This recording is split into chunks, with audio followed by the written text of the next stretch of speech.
Brasil figura entre os maiores produtores de alimentos do mundo.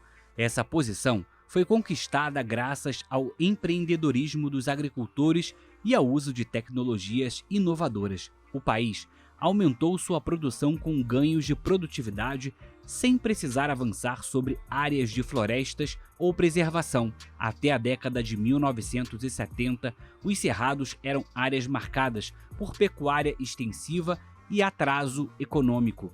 Um fator limitante era a baixa fertilidade dos solos, com elevada saturação de alumínio e carência generalizada de cálcio, magnésio, potássio e fósforo. A pesquisa agropecuária estabeleceu como missão o desenvolver novas tecnologias para viabilizar a ocupação do cerrado e teve sucesso em sua missão. Os problemas relativos à baixa fertilidade foram resolvidos com técnicas de correção e adubação dos solos. Houve a seleção de variedades de grãos e pastagens tolerantes ao alumínio, a seleção de estirpes de rizóbio, bactérias fixadoras de nitrogênio do ar, substituiu a adubação nitrogenada e viabilizou o plantio da soja e outras leguminosas. Variedades resistentes e técnicas de controle integrado de pragas garantiram a produção face a diversas pragas e doenças. Técnicas de manejo dos solos, como o plantio direto e a utilização de implementos adequados, contribuiu para manter suas propriedades físicas. Os cerrados são o grande celeiro do Brasil. O estado de São Paulo tem cerca de 1/3 de seu território no bioma cerrados e foi pioneiro no uso de diversas tecnologias. Hoje, um dos desafios é a integração permanente de todas essas tecnologias nas fazendas. Para falar sobre a integração das tecnologias genéticas e de defesa vegetal com a sustentabilidade da agricultura e a segurança dos alimentos, o pesquisador Evaristo de Miranda conversa com Christian Lobauer. Doutor em Ciência Política pela USP, ele foi presidente da Citrus BR, diretor de Relações Corporativas da Bayer e presidente executivo da CropLife Brasil. É diretor do Conselho de Agricultura da Fiesp. Olá, bem-vindos ao Brasil Verde, um programa dedicado à sustentabilidade da agropecuária brasileira. E na agropecuária brasileira, a sustentabilidade cresce dia a dia. Ela foi conquistada há décadas, por um lado, graças ao empreendedorismo dos produtores rurais, a sua capacidade de inovar, buscar soluções, enfim, resiliência. Por outro lado, pela disponibilidade de tecnologias, de inovações fornecidas pela pesquisa agropecuária, mas também garantidas por um complexo industrial na montante e na jusante da agropecuária brasileira. E agora enfrentamos novos desafios. Para conversar sobre esse conjunto que caracteriza hoje a dinâmica da agropecuária brasileira, nós temos a alegria de receber aqui no Brasil Verde o Christian Lobauer, que é diretor do Conselho de Agricultura da Fiesp e que tem aí um belíssimo currículo. Christian, bem-vindo ao Brasil Verde. Obrigado, Evaristo. Sempre um prazer estar com você, essa grande audiência que você tem. Nós aqui agradecemos a sua disponibilidade. Vamos conversar hoje, sobre essa nossa agricultura, enfrentando tantos desafios, já venceu muitos, mas tem novos pela frente. Mas antes da gente entrar assim na nossa agricultura mesmo, seria interessante a gente conhecer um pouquinho da sua história. Você nasceu onde? Você é paulista? Como é que você acabou se envolvendo com a história da agricultura? Olha, eu costumo dizer, Evaristo, que eu sou paulistano da cidade de São Paulo, da capital, vivi toda a vida aqui, com uma passagem breve de 3 anos que eu vivi estudando na Alemanha, na época em que eu fiz o meu doutoramento, sanduíche, que a gente chama, você conhece bem isso aí. Mas eu entrei na agricultura e na agropecuária, ou no agronegócio, muito por acaso. Eu venho das ciências sociais, mas no início do século, já dá para falar assim, eu fui trabalhar na Fiesp. E lá a gente tinha uma atividade importante em relação às negociações internacionais da ALCA, da União Europeia, Mercosul, que até hoje não se consegue fechar, e da OMC. E eu fui contratado para cuidar dessa área de negociações internacionais que tratavam, entre outras coisas, da indústria e da agricultura. E a partir daí eu iniciei uma carreira executiva que me fez passar pela proteína animal, pela BPA, na verdade era a BEF na época, né, o pessoal do frango na época. Depois eu fui para a Citrus BR, que é a Associação dos Exportadores de Suco de Laranja. Depois eu fui para a Bayer, justamente porque a Bayer é uma empresa química em geral, mas ela é muito agrícola no Brasil. Até hoje, 90% da atividade da Bayer é agrícola. Então, eu trouxe esse currículo aí, essa passagem pelo universo agrícola. E finalmente fui para a CropLife, que é a Associação das Empresas de Defesa Vegetal e Biotecnologia e Sementes, justamente pela experiência na Bayer. Então, no fundo, eu fiz sempre a mesma coisa. Eu fiz política do lado de cá do balcão, o que a gente chama de advocacy, né, de representação de interesses. E acabei me especializando nessa área que é a pujança brasileira, que é a produção de alimentos, de energia sustentável, tanto em empresa quanto em associações. Então, hoje eu posso me considero pelo menos amigo íntimo dos agrônomos e veterinários, embora seja um cientista social. Muito interessante. E você, nessas décadas, teve ocasião de conhecer mesmo esses vetores, né? Que são realmente os motores de desenvolvimento da agricultura brasileira, né? A agricultura brasileira, há 40, 50 anos atrás, não tinha nada a ver com o que ela é hoje, não é? Ela mudou muito. Você podia retratar, você que viveu décadas aí, viveu esse processo mesmo de dentro, não é? Acompanhou. Você podia retratar, fazer para a gente, quem está nos assistindo, um resumo de como foi essa evolução da agricultura nas últimas décadas e o quanto isso beneficiou quem vive nas cidades no Brasil? Olha, dá para contar muitas histórias, Evaristo, mas para ser muito breve, assim, pegar os últimos 25 anos, que é o período que eu tive sempre próximo dessa atividade. E se você pega os números macro da agropecuária brasileira nesses 25 anos, você não precisa nem discutir. Os números são de transformação absoluta, né? Os estudos sempre vêm nos últimos 40 anos, mas os últimos 25 são muito transformadores. O que eu posso te dizer é que, do ponto de vista pessoal, eu construí a minha vida, meu pequeno patrimônio, graças a essa vocação que o Brasil despertou em produzir alimentos e energia e integrar as suas empresas, a sua produção, às cadeias internacionais de valor. Acho que isso é muito importante. Então, o que eu acho que é uma parte muito importante dessa revolução e dessa aplicação da vocação brasileira, que é produzir comida, produzir energia, e isso não significa que seja uma atividade menor, porque tem muita tecnologia envolvida. Essa vocação foi aplicada nessa passagem em proteína animal, por exemplo, quando eu comecei a trabalhar com frango em 2006, aliás, na primeira grande impacto da gripe aviária, igual essa que a gente teve esse ano, o Brasil exportava, por exemplo, 12%, 18% da exportação ia para a União Europeia. Hoje vai em torno de 4%. Então você vê que a expansão da produção de proteína animal, nesse exemplo, ela foi não só para os mercados já conhecidos, como para outros mercados. E as empresas que se integraram nesse processo, desde do produtor de genética, até as empresas que produzem, até o produtor rural, que produz o frango, que entrega para, está integrado na empresa, a empresa que exporta e que tem até representação lá fora, essas cadeias foram construídas e ampliadas nesse período. Isso é uma maravilha, muito poucos países conseguiram fazer. Assim como foi no suco de laranja, que veio um pouco anteriormente, ele veio no final dos 70, início dos 80, ele começou a expandir de verdade, e assim como também para as empresas de insumos. Por exemplo, a Bayer, que é uma empresa que está no Brasil há mais de 100 anos, ela aumentou muitas vezes de tamanho, principalmente quando ela entrou na agricultura. Ela era uma empresa conhecida até hoje como uma empresa da aspirina. Quando ela passou a ser fornecedora de defesa vegetal, né, de agrotóxicos, para quem não gosta, de herbicidas, fungicidas, inseticidas e sementes, né, a parte de sementes geneticamente modificadas, a empresa quadruplicou de tamanho no Brasil. Então, e criou emprego, e pagou imposto, e investiu no país, investiu em fábrica, investiu em gente. Então, é um processo que você vai observando durante tanto tempo e ver os benefícios que ele traz para o enriquecimento da sociedade de uma forma geral. Isso que eu acho que tem que ser entendido pela maioria das pessoas que não conhecem a atividade do agronegócio.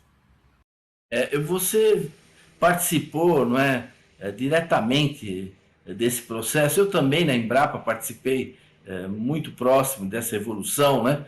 E acho que de alguma forma nós fomos atores nisso, né? E até talvez um pouquinho autores, né? Mas para quem está nos assistindo, por exemplo, hoje o Brasil ele produz por ano, em números redondos, 14 milhões de toneladas de carne de frango.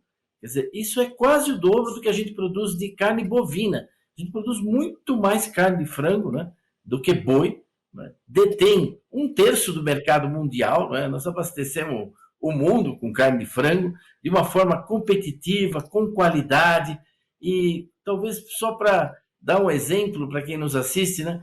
A gripe aviária é um problema gravíssimo na Europa, com todo o dinheiro, com toda a tecnologia, com todo o discurso que eles têm tão hábil, eles não dão conta do problema. O problema está endêmico, continua pipocando, vitimando a avicultura na Europa, e o Brasil hoje continua como um país isento de gripe aviária, né? Tivemos um caso que em 28 dias foi resolvido. Isso também ilustra, não é, essa competitividade, essa capacidade de um setor que está muito bem estruturado, não é? Sem dúvida. Eu poderia te contar muitas histórias vividas na avicultura. Eu trabalhava para exportação, né? Na época era a Associação Brasileira dos Exportadores, era chamada ABEF. Hoje a BPA incorpora não só exportadores, como produtores, como todo o universo do ovo, o universo da suinocultura, enfim, foi tudo se integrando e se juntando. As empresas também passaram por um processo de consolidação muito grande. Mas são muitas histórias que a gente viveu, e essa questão sanitária, Evaristo, é muito impressionante, não só em relação à questão sanitária da gripe aviária especificamente, mas outras doenças e o que se conhece como welfare, animal welfare, quer dizer, a saúde animal, né? A maneira de se tratar de forma digna os animais, em particular o frango, a galinha, o peru, etc. E a gente é muito criticado até hoje, pelos europeus principalmente, mas eu visitei abatedouros europeus, italianos, espanhóis, não dá para comparar. Eu me lembro de visitar um abatedor na época da Perdigão, aqui em Rio Verde, em Goiás, que hoje é da BRF, né? MBRF, que agora é Marfrig, BRF, mas na época era da Perdigão. Eu me lembro de levar um americano, que era um advogado que era muito crítico à nossa produção, mesmo porque os americanos são o segundo maior produtor mundial. Na verdade é o maior produtor mundial, mas é o segundo maior exportador. E eu me lembro dele entrando no abatedor em Rio Verde e olhando assim a estrutura. Eu lembro que quem já entrou no abatedor já viu, são aquelas correntes que carregam, os frangos ficam de ponta cabeça antes de ser abatidos, né? Aquela estrutura, aquela fábrica abatia na época 300 mil cabeças por dia.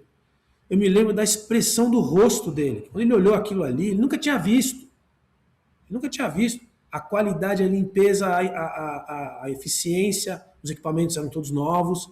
Então, assim, essas coisas os brasileiros não conhecem.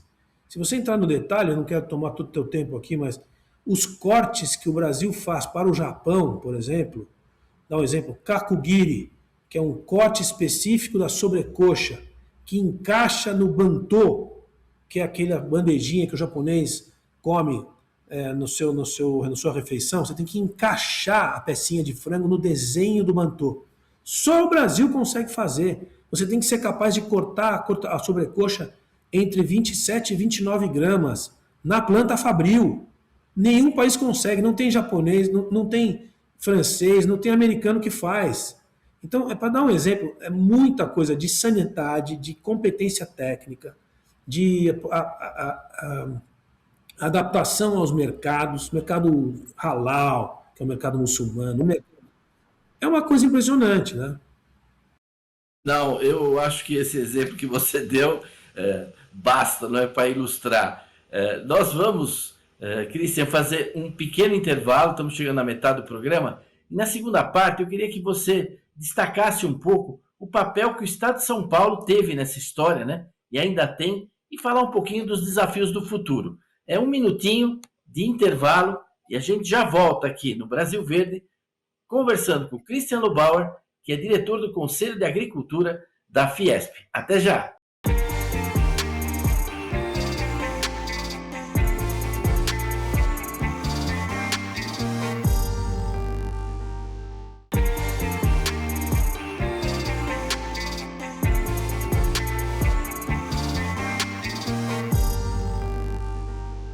Olá, estamos de volta no Brasil Verde, conversando hoje com o Christian Lobauer. E ele comentava na primeira parte do programa a história, não é, fantástica do desenvolvimento, da modernização da agricultura brasileira, altamente competitiva, dando exemplos da cadeia de produção de frango, por exemplo, né? Agora, eu gostaria nessa segunda parte do programa, o Brasil ele é muito desigual em termos regionais na sua agricultura. Existem regiões muito desenvolvidas e tem regiões ainda com agricultura muito atrasada. Agora, o estado de São Paulo sempre foi assim pioneiro, liderança, né, na agricultura, na inovação. Você conhece também essa história no estado de São Paulo. Pode comentar um pouquinho disso para nós nesse contexto da agricultura brasileira? Sem dúvida, assim, olha, primeiro que eu tenho orgulho de ser paulistano e paulista, talvez até mais paulista do que paulistano, porque o Brasil é um país maravilhoso, tem que manter a sua unidade, a sua história espetacular, país grande, país de muitas culturas, muitas regiões, etc. Mas São Paulo merece destaque, realmente. O Brasil não seria o que é se não fosse São Paulo. E não será um país melhor se não for a capacidade de São Paulo de fazer o que já faz. Né? São Paulo não é o maior estado agrícola do Brasil, se você olhar em relação ao valor bruto da produção, porque o estado do Mato Grosso, por exemplo, tem uma quantidade tão grande de grãos e de produção, de grãos principalmente, que ele ultrapassa em valor. Mas se você olhar a variedade, a quantidade de processamento em todas as cadeias, você sai do grão, você vai para etanol, seja de milho, seja de cana, você vai para laranja, para produção de sucos concentrados, você vai para proteína animal, que também tem frango, tem suíno, tem bovino, tem pecuária, tem abatedor de pecuária aqui, tem eucalipto, tem flor, tem fruta de todo tipo, tem macadâmia, tem o que você quiser. Você já escreveu, aliás, o pessoal tem que ler os seus artigos na UESP e ver o seu programa sempre aqui, porque você já escreveu muito sobre isso. É uma diversidade, uma capacidade de produção e transformação que poucos lugares do mundo têm. É muito mais. São Paulo tem fama de ser a turma da indústria, a turma dos bancos, a turma do dinheiro, mas não tem a fama que deveria ter de ser o maior centro de diversidade agrícola e de sofisticação agroindustrial do país.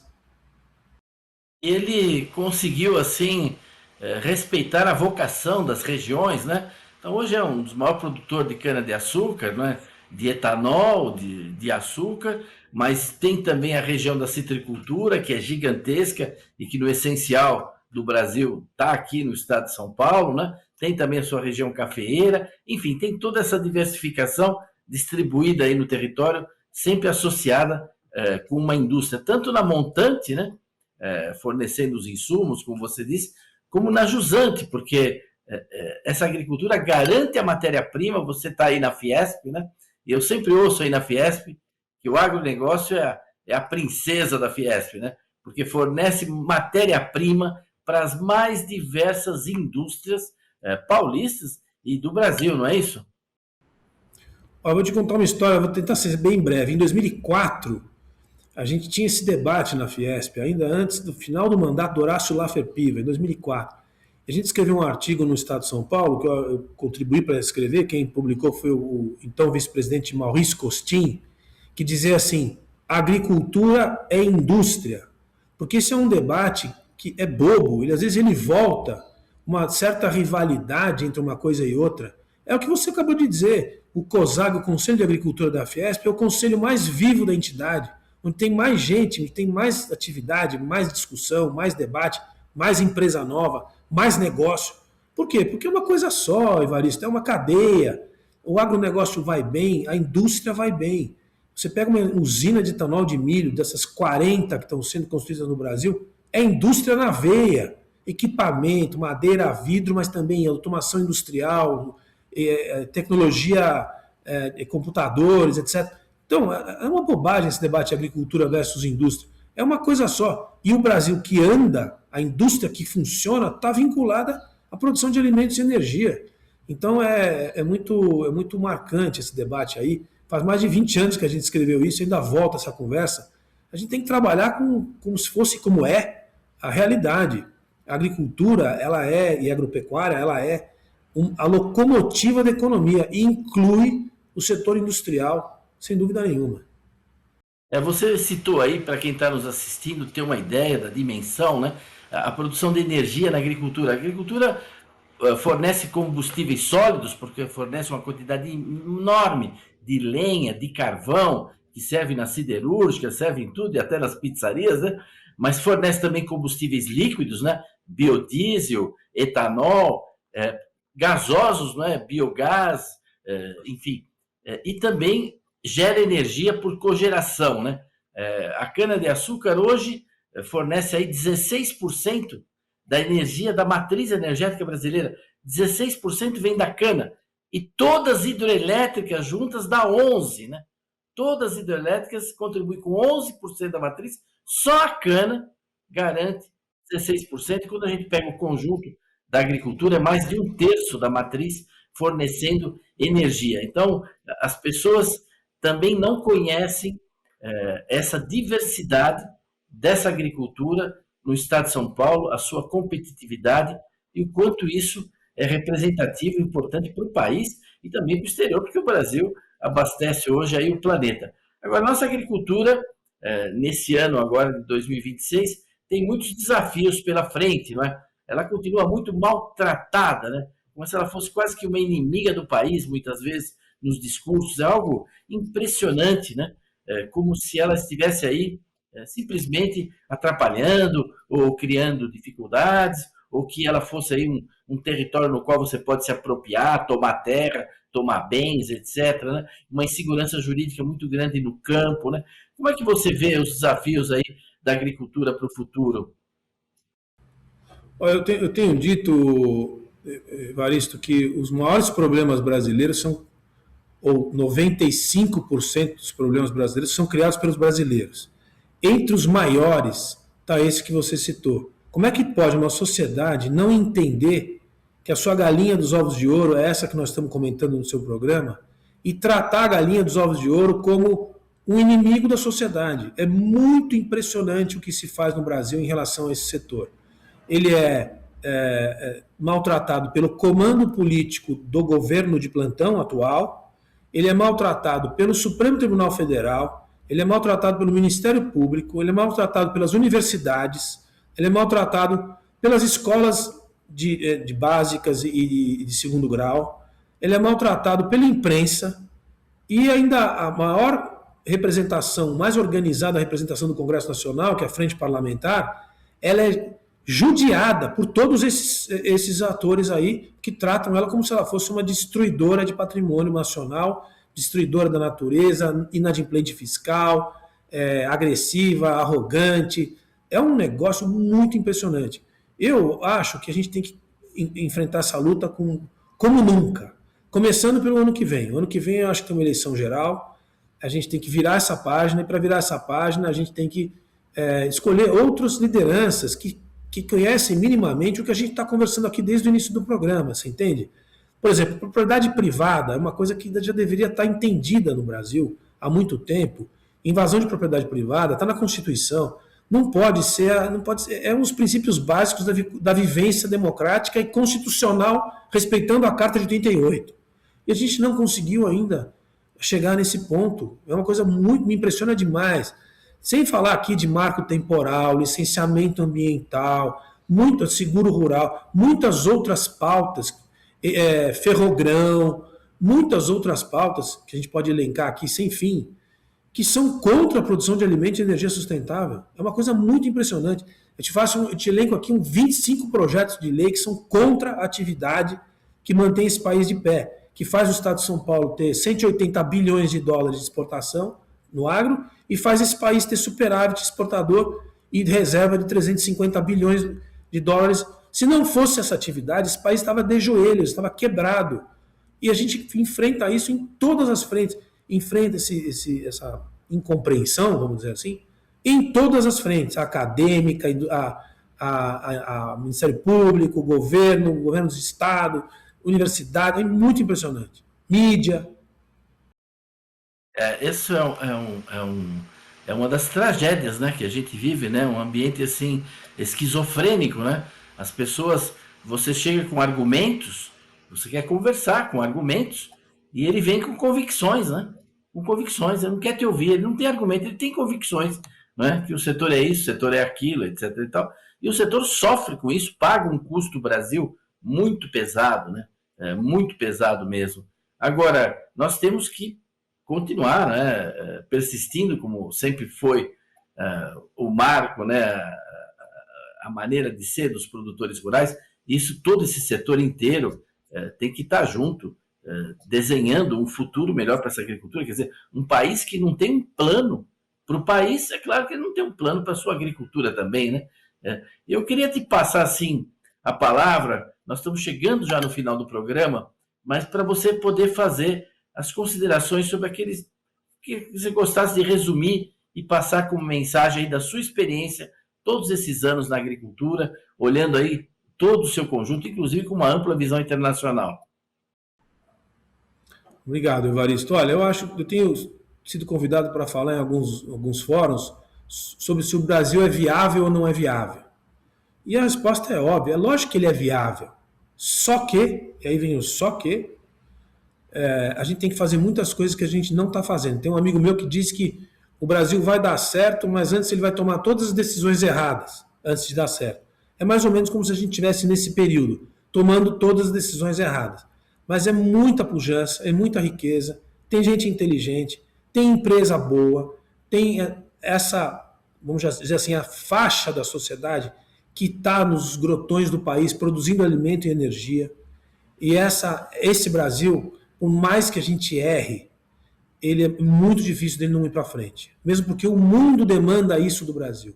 O mundo quer, no final, apesar da propaganda atrapalhar muito, o mundo quer que o Brasil seja um bom provedor, como já é, de alimentos e energia sustentável. E ele vai ser, ele já é e vai continuar. Agora, quanto tempo isso vai levar, eu não sei. Todos nós temos que nos esforçar para que isso aconteça o mais rápido possível, porque isso é bom para todo mundo. Agora, é uma luta, me parece, muito mais política do que econômica. É só por aí que a gente resolve. Se não for por aí, a gente vai perder muito tempo, vai ficar no caminho da mediocridade. A gente não vai conseguir superar essas pautas que a gente elencou aqui, que já ficaram muito para trás. Tem que virar a página da história, Evaristo. A gente não pode ficar mais batendo em coisa dos anos 60, dos anos 80, nas universidades, no Congresso Nacional. Temos que virar a página. Vamos trabalhar para isso.